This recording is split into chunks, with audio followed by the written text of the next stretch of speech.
explanação do Evangelho no Lar. E hoje nós vamos conversar, então, sobre a importância do Evangelho no Lar e sobre o capítulo 9, item 8. Mas antes de nós começarmos, eu gostaria de convidar todos a fazermos uma oração, a nos colocarmos, então, em postura de relaxamento na cadeira. Peço a vocês, então, que fechem os olhos do corpo, que se coloquem em uma posição confortável, que façam respirações profundas, respirando pelo nariz e soltando pela boca. 3 vezes vamos fazer isso para nós relaxarmos um pouco.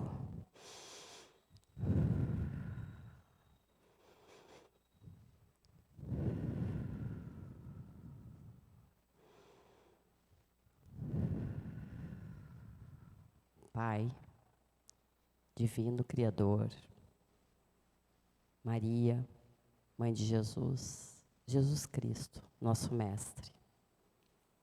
Pedimos que nos ampare nesta noite, que nos restabeleça nossas forças físicas e espirituais, que a gente consiga se conectar com a espiritualidade amiga que se faz presente, nos ajudando a abrir nosso coração, nossa mente, para nos conectarmos melhor com a espiritualidade, com as mensagens que esta noite vai nos passar, nos ajudando a renovar as nossas ideias, as nossas forças, a nossa forma de ver a vida, saindo daqui com a cabeça um pouco mais aberta, com o coração mais aberto, pronto para uma semana, efeitos de energias benfazejas, de ideias novas, para novas atitudes, mais coerentes com o nosso progresso, com a nossa serenidade,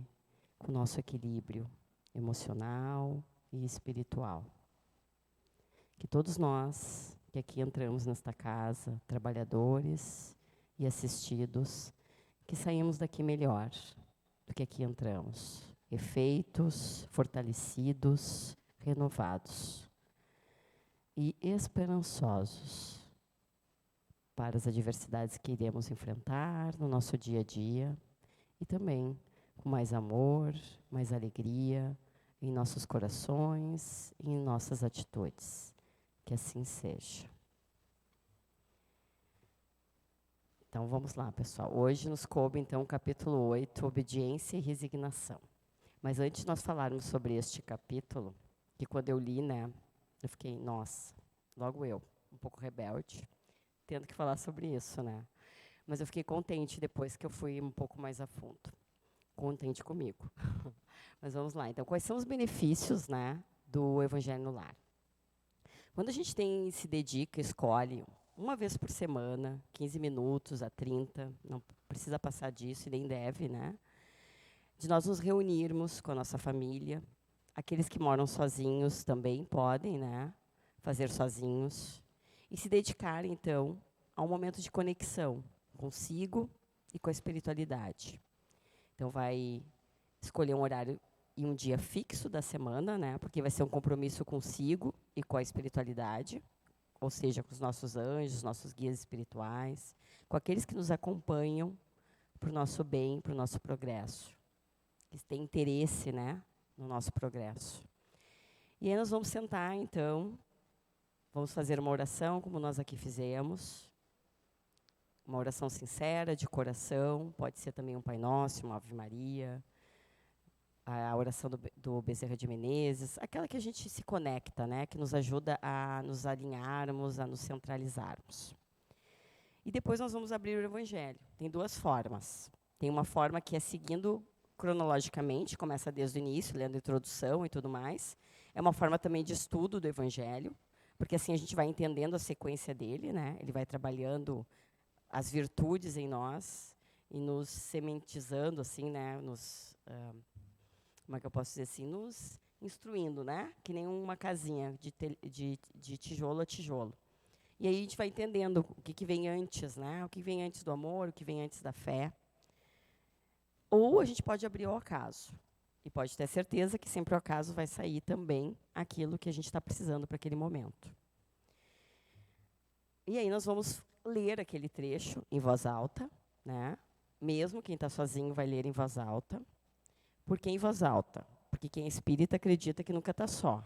Então vai ler para si e para aqueles que estão conosco. Além disso, cientificamente se fala, né, que lendo em voz alta, a gente está, além de ler com os olhos, a gente está ouvindo a nossa voz. E, além do mais, quanticamente, a gente está falando. Então, a gente está vibrando o que a gente está lendo. Por isso é importante também ler, pelos aspectos da força do ler, vamos dizer assim, o resultado em ler em voz alta, ele produz efeitos quânticos, efeitos científicos, né, no nosso cérebro, que contribuem para a nossa conexão melhor com a leitura, o nosso aprofundamento. Feito isso, a gente pode conversar sobre o que está escrito, né, na leitura, pode falar em voz alta, pensar. O que essa mensagem quer nos dizer? Né? O que isso quer nos ensinar? No que a gente pode melhorar? Depois, e sempre para si, né? Isso é muito importante, porque quando a gente está em família, às vezes a gente quer apontar o dedo para o outro. E a ideia não é apontar o dedo para o outro, é um momento de autorreflexão. É um momento de eu pensar em mim, no que eu posso, dentro dos ensinamentos de Jesus, melhorar. E aí eu vou falar a partir de mim o que eu entendi, né? Sem apontar o dedo, né? Lembrando que quem a gente aponta para o outro tem 3 para nós. Feito isso, a gente faz uma oração de encerramento. É sempre recomendado deixar uma água, porque a água vai ser fluidificada. Vocês podem deixar copos isolados, garrafinhas para cada familiar, porque daí assim essa água vai ser fluidificada de acordo com as necessidades de cada um. Vocês podem, quando vão beber, dizer amor. Bebe sentindo amor, pensando em amor. É uma forma de magnetizar a água, porque nós também temos esse poder de magnetização, cada um de nós. E essa água pode ser usada durante a semana para todos nós, né? Pode ser preenchido depois com mais, né, água, o recipiente, que vai estar sempre sendo renovado com vamos dizer assim, com aqueles remédios que só a espiritualidade pode pôr para nós, que não existe ainda entre os homens, né? Que ainda estamos em evolução nesses aspectos. Além desses aspectos, além desse momento de autorreflexão, de que eu vou me conectar com a espiritualidade, de que eu vou elevar um pouco o meu pensamento, né, para pensar em coisas mais saudáveis, mais positivas, existe o aspecto de que eu vou estar me renovando, né, na minha forma de pensar, renovando a minha forma de agir, vendo outras formas, porque a gente às vezes é muito rígido nas nossas ideias, no nosso jeito de agir. E o Evangelho nos traz uma outra forma mais amorosa, mais caridosa, mais tolerante e misericordiosa de viver a vida. Para assim a gente ir aplanando o nosso caminho, né? Com tudo isso, a gente vai criando em nós e no nosso ambiente familiar uma atmosfera de proteção, de harmonia, de equilíbrio físico, né, e emocional. Então, aqueles que por acaso não fazem, eu convido vocês a terem esta prática, que pode ser semanal, pode ser diária, pode ser mais de uma vez por semana, quando a gente não está muito bem. E agora, então, eu vou ler para vocês um trechinho desse capítulo que nos coube, e para nós conversarmos um pouquinho sobre ele.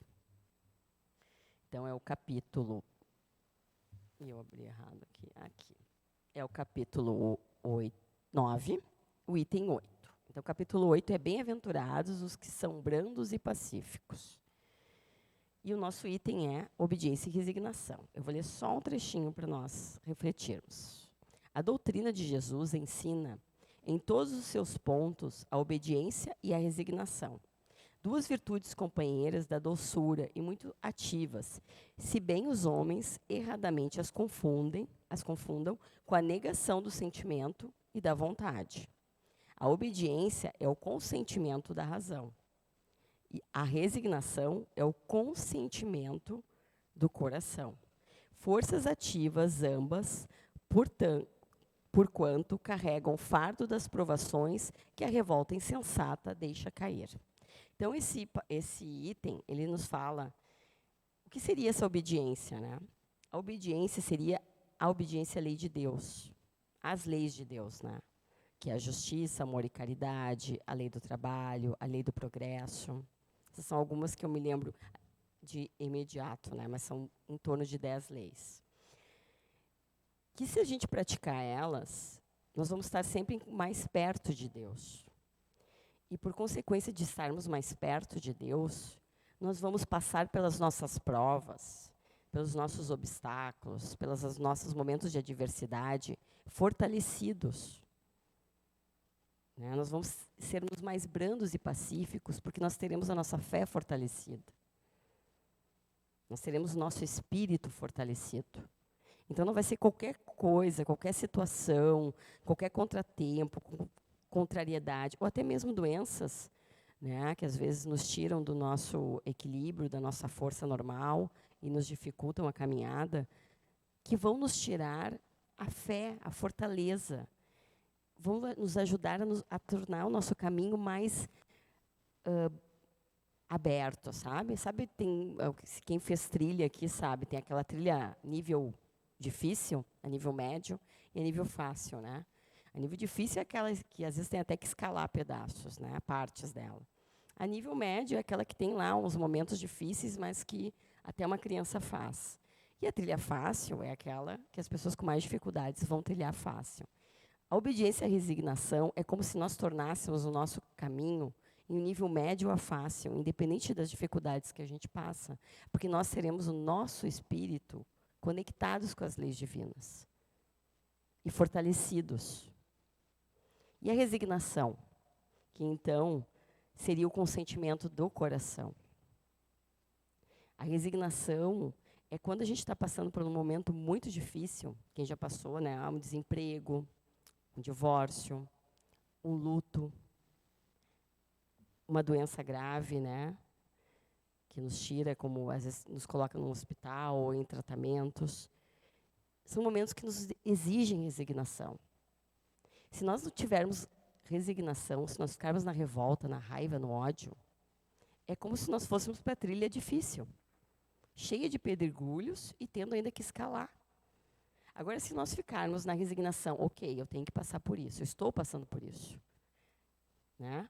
Como eu vou fazer com isso? E eu vou ter a tranquilidade, a fé, a confiança, né, que são ensinamentos que estão no Evangelho, sabendo que tudo é para o meu progresso, eu vou ter outra postura na vida. Eu vou buscar recursos. Eu vou respirar antes de passar pelas situações difíceis. Eu vou dizer, ok, é difícil, ok, é triste, mas eu vou conseguir. A vida vai me ajudar, eu vou dar um jeito. E isso é totalmente diferente de eu ficar esbravejando a vida e reclamando. Vocês concordam comigo, né? Então, é isso a resignação. A resignação é a gente saber lidar com os problemas de uma forma com fé, com confiança, com o coração entregue, tranquilo de que sim, está sendo difícil, mas eu vou conseguir. Olhando para o lado mais colorido da vida. E aí ele fala da importância, né? Porque quem tem obediência e resignação na vida vai progredir mais rápido. Vai se melhorar moralmente mais rápido. Quem não, vai ficar no orgulho e no egoísmo. E vai trazer dor para a sua vida, porque vocês podem ter certeza, vocês reflitam sobre isso, porque eu já refleti. E aí eu convido vocês, quando a gente está sofrendo na dor, não tem orgulho e egoísmo no meio, principalmente quando é com outro. Ou com uma situação, eu errei, por exemplo, alguma coisa profissionalmente. Errar já é ruim para mim, né? Que sou orgulhosa, vaidosa, enfim. E aí já aumenta a minha dor, porque imagina eu ser perfeito lá no meu, né, na minha vontade de ser, que não sou. Percebo que errei, a tortura que fica na minha mente, o fato de eu ter errado. Mas e se eu entender que eu estou aqui para aprender, que eu sou um aprendiz, né? Se eu tiver a humildade de saber que sim, eu sou falha. E sim, eu vou aprender com essa situação. Sim, eu vou me tornar melhor e vou me esforçar para não repetir. É outra postura que eu vou ter na vida. Eu não vou me torturar, não vou ficar remoendo com aquele pensamento que vem na minha cabeça e volta na minha cabeça. Eu vou buscar a obediência e a resignação diante do que aconteceu. E é uma postura nova. E tudo isso que eu estou falando para vocês não é só o que eu tirei daqui, eu fui buscar recursos também, né? Porque, como eu disse para vocês, quando eu li obediência e resignação, eu fiquei um pouco assim, ai meu Deus. Mas não é as obediência ou resignação as coisas erradas da vida. e sim a Deus e as suas leis. Tá, pessoal? Então, era essa a mensagem que eu tinha para conversar com vocês. Eu convido, então, vocês para nós fazermos a nossa oração de encerramento. Peço que todos vocês, então, sentem em posição relaxada, mais uma vez. Que a gente agradeça, então, esses ensinamentos. Que a gente saiba ser mais obediente às leis de Deus, de amor, caridade, do trabalho, do progresso, do amor, né, que é tão importante, que todos nós somos aprendizes. Que tenhamos mais fé, mais confiança, mais tranquilidade diante das adversidades, sabendo ter um coração resignado. E que também sabemos obedecer às leis de Deus para nos fortalecermos espiritualmente. E assim superarmos os nossos obstáculos internos e externos com mais coragem, com mais tranquilidade, com mais equilíbrio. Tendo fé de que estamos progredindo, que estamos evoluindo e que vamos superar. Vamos nos encher de esperança, de alegria, de amor, olhando para o copo cheio, olhando para as pessoas que amamos, para tudo que de bom temos em nossas vidas, os amigos, a família, as oportunidades de aprendizagem, a oportunidade de estar aqui hoje, se refazendo, se restabelecendo, abrindo o coração e a mente para o amparo, para a assistência, para o carinho da espiritualidade, que está a todos nós neste momento abraçando e enviando muita luz, muita força, muito amor.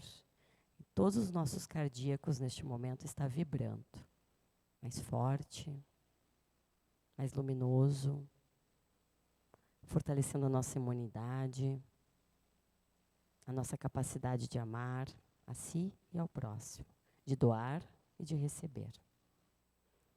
Então, assim, com o coração cheio de amor, agradecidos, nós damos por encerrado, então, este trabalho da explanação do Evangelho, com muito amor e paz. Que assim seja. Então, pessoal, depois teremos, então, as preces e irradiações, que eu convido vocês a permanecer, é um trabalho bem bonito. Teremos a palestra e o passe. Eu tenho esses folhetinhos para quem não faz o Evangelho no Lar, ou quer convidar alguém para fazer, um parente, um vizinho. Vocês podem levantar a mão que eu entrego. Aqui diz algumas, né, das importâncias, os benefícios do Evangelho no Lar, e também explica todo o roteirinho que aqui eu conversei com vocês. Então, se alguém tiver interesse, eu peço que levante a mão, que daí eu entrego. Boa noite, e que vocês todos saiam melhores do que aqui entraram. Obrigada.